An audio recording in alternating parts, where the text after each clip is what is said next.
1% de hausse un jour, 1% de baisse l'autre jour. 1,4 million de dollars.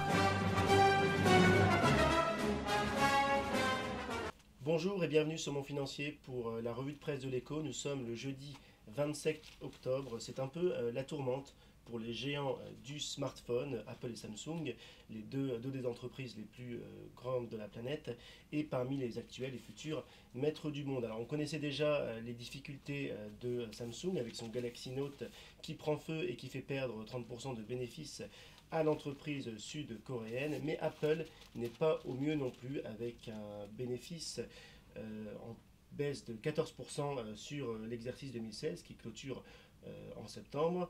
Il faut dire qu'après l'hypercroissance du secteur des smartphones 2010-2015, les constructeurs de smartphones doivent faire face à un marché qui arrive à saturation et Apple est à court d'innovation. La preuve avec le recul à 618 dollars du prix moyen des iPhones contre 670 dollars il y a un an.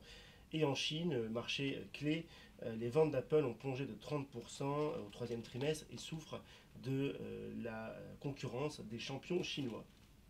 Mais ne pleurez pas trop, Apple est toujours l'entreprise la plus rentable au monde avec un bénéfice trimestriel de 9 milliards de dollars et détient plus de 215 milliards de dollars de trésors de guerre. Voilà, il y a des difficultés quand même plus supportables que d'autres. Quand la Belgique fait rager Bruxelles, la signature de l'accord de libre-échange avec le Canada était prévue aujourd'hui, mais la Wallonie a maintenu son veto et obligé du coup le gouvernement canadien à reporter son déplacement à Bruxelles. Alors si officiellement la Commission européenne a loué la détermination et l'engagement des négociateurs, Bruxelles aimerait bien que se règle vite cette histoire belge. Pauvre Italie, son budget présenté la semaine dernière à Bruxelles suscite l'interrogation de la Commission européenne alors qu'elle avait promis de ne pas dépasser un déficit de 1,8% du PIB.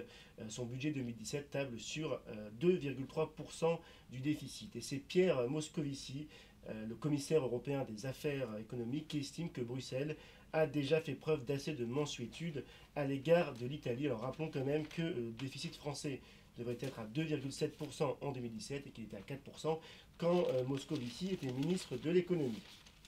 Faut-il supprimer l'ISF? C'est la question que pose le Parisien. C'est d'ailleurs au programme de la majorité des candidats à la primaire de droite, mais les Français restent, eux, farouchement opposés à cette proposition.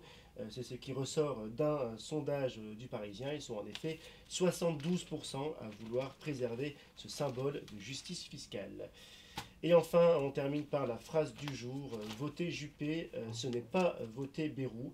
Jean-Christophe Lagarde, le président de l'UDI, il faut dire que avoir les mêmes têtes depuis 20 ans, on finit par les confondre. Voilà, je vous souhaite une très bonne journée sur Mon Financier.